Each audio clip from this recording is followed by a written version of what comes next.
Okay, boys and girls, today we're going to look at Extended Read 2 on page 22.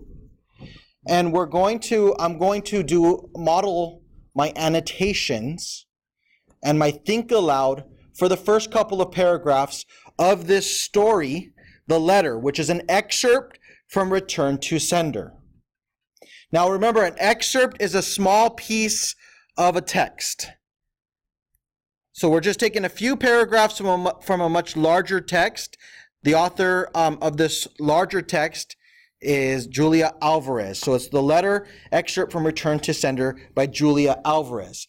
Now remember, when we annotate a text, it's our way of interacting with the text, what we're thinking about when we're reading a text.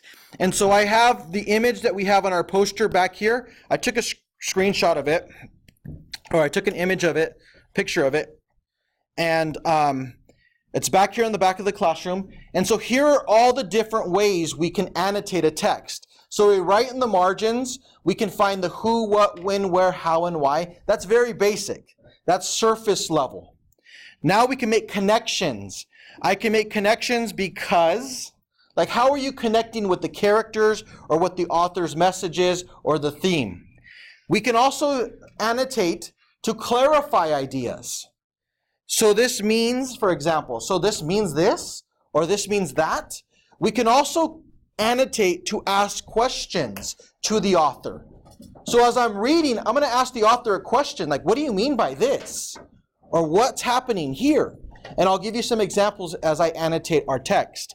Another way is we can identify the key details and main idea of a text. We can annotate to summarize the main idea of the text. We can also annotate to respond to things in the text or respond to the author. Maybe the author poses questions. So today we are going to just focus on questioning. We're going to ask questions to the author. We're going to pretend the author is here. When we interact with the text, basically the author's telling us a story. The author's telling us their thoughts, their feelings, their ideas. And so the author's not here for us to interact with and have a discussion with, but we can use our annotations to have a discussion with the author. So we're going to look at the excerpt from Return to Sender, which is the letter. It's on page 22. And I'm going to start doing our shared reading lesson. And I'm going to annotate. And so I'm choosing to use blue for annotations because blue, I'm going to do questioning. So our first read, I'm going to do some questioning to the author. So I'm going to ask the author questions.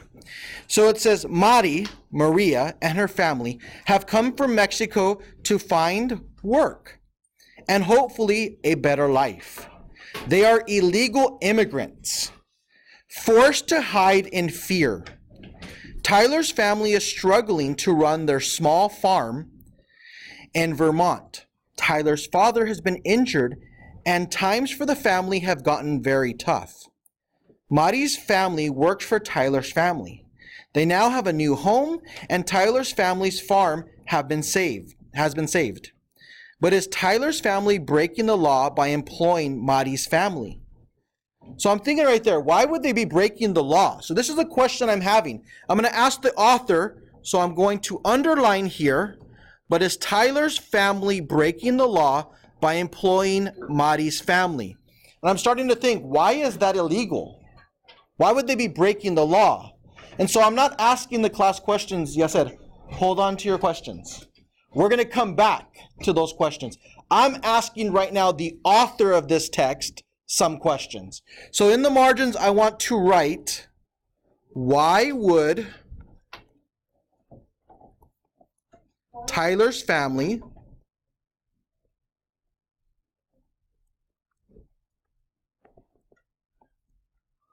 be breaking the laws or breaking laws? And so you are annotating with me as well. So why would they be breaking laws if they're hiring an immigrant family or an illegal immigrant? And so I'm not asking the question yet, is hold on to your thoughts.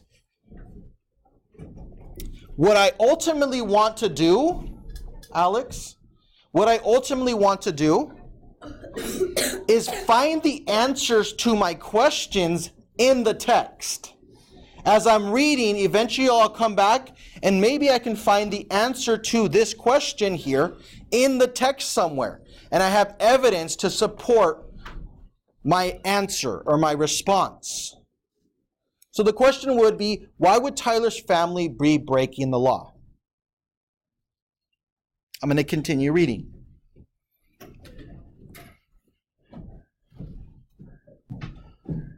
What will happen if Mari's family is discovered living in the country without proper documentation? In this excerpt, Mari, completing a class assignment, writes a letter to the president, hoping he can help her family stay in the United States. So I want to ask the author another question. Does the president have power to keep a person in the United States? Does the president, just the president, have the power to say, you know what, this person can stay in the United States? So I'm going to ask the author a question. These are my wonderings.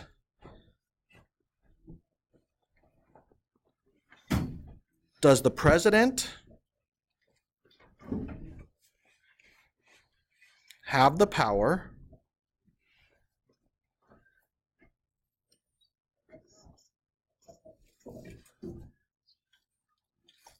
to allow a family to stay in the United States?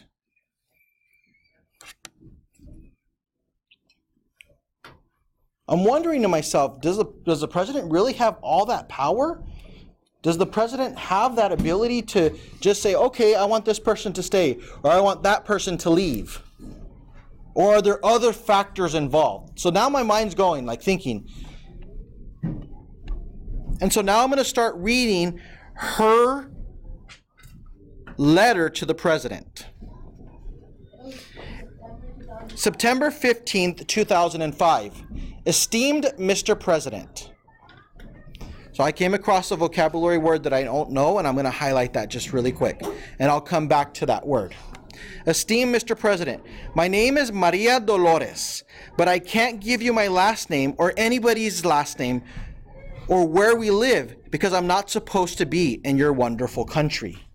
Now I'm thinking, I wonder why they can't be here. So now I'm going to just pose the question to the author. Why can't the family or her, why can't she be here?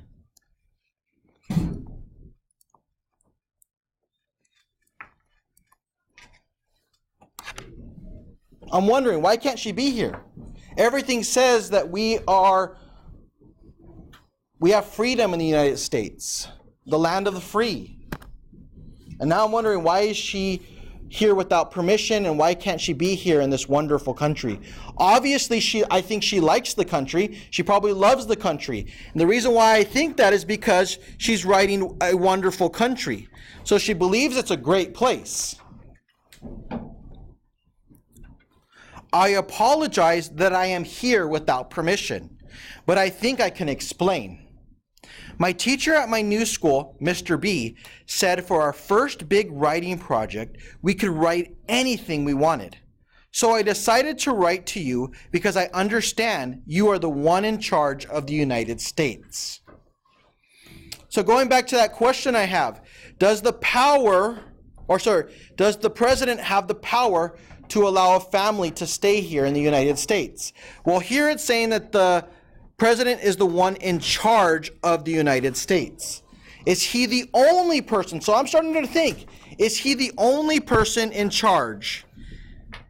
My wondering is the president the only person in charge?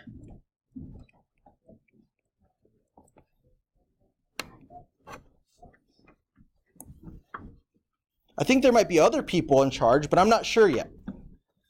Maybe it'll tell me in this the rest of this story. Maybe I have to look it up somewhere else afterwards.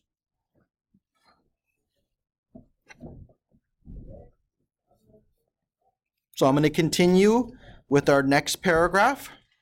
Most of my classmates are writing stories about what they did over the summer. My new friend Tyler is writing about seeing the stars through a very powerful telescope in a museum in Boston. Another boy in class named Kyle said he was writing a shopping list of everything he wants his parents to buy him. I'm going to stop right there because I have some thoughts. I'm wondering, are her friends rich? Or do they have money?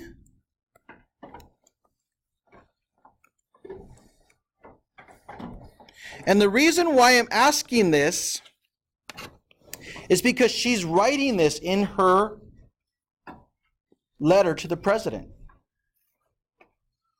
She finds it important for some reason to point out, she's finding it important to point out that these are the things that her friends did. And I'm also wondering, maybe if she has the same lifestyle as they do. Does Madi have the same lifestyle as her friends?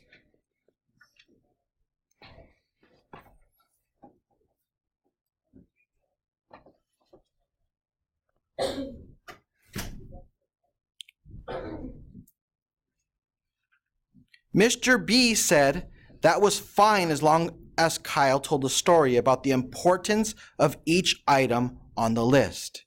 You can't trick Mr. B for anything, although this boy Kyle always keeps trying. So I'm going to stop right here at this paragraph.